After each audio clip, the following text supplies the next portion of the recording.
Hello, everyone. I want to talk a little bit about Ghana's role in West Africa, especially in the past, let's say, in the past year, since John Dramani Mahama.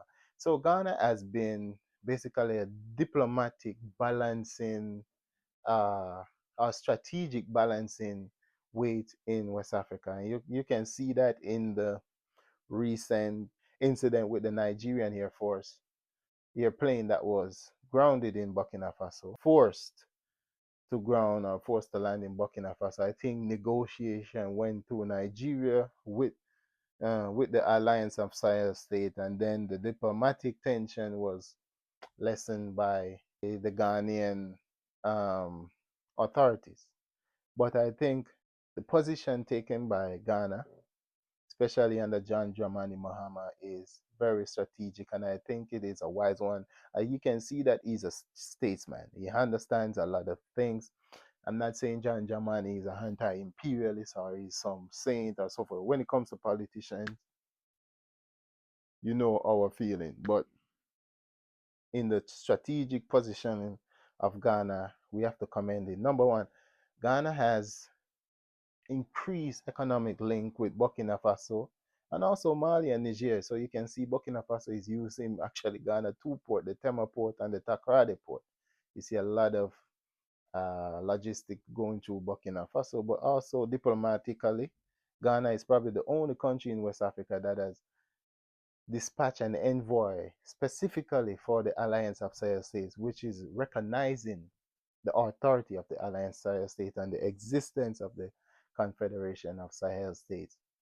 So what Ghana is basically doing is keeping that balance between with of tension, keeping the balance of tension so things don't get out of hands. Because you know you have the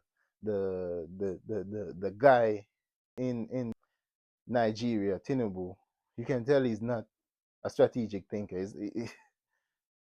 He's the perfect imperialist puppet. And also you have the other one in Cote d'Ivoire who have changed the country's constitution how many times, and he's alleged to be supporting terrorists and using his country as a back base for terrorism. So we have to commend the strategic thinking of Ghana in this time, and it is, I believe, Ghana has stopped a huge fire from being uh, from engulfing West Africa. And you know, if you remember the helicopter crash that the president of Ghana was supposed to be on, he was actually heading to Cote d'Ivoire. It is said, which we find very strange that last minute he changed his mind, which we are happy. We give thanks that that happened. But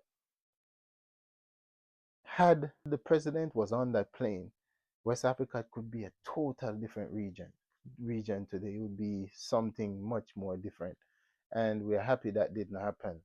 And we commend the Ghanaian diplomatic intervention in West Africa and to cool tensions and so forth. And to, I hope Ghana can be the bridge to, the development of Africa and the region of West Africa. So I want to just do a quick overview of what Ghana have been doing, the increased cooperation with the AES, and also the dialogue it continued to have with the AES countries, and also the closeness it has brought back between Burkina Faso and Ghana. You remember one of the president, he went to the US to basically publicly. You don't do things like that. You do that behind closed door. You don't do that publicly to chastise another country that you have ties with, historical ties, cultural ties. The same people in Ghana is the same people in Burkina Faso.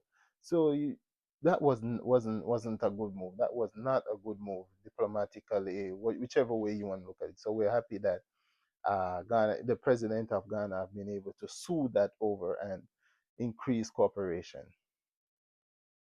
So thank you so much for that to the government of Ghana.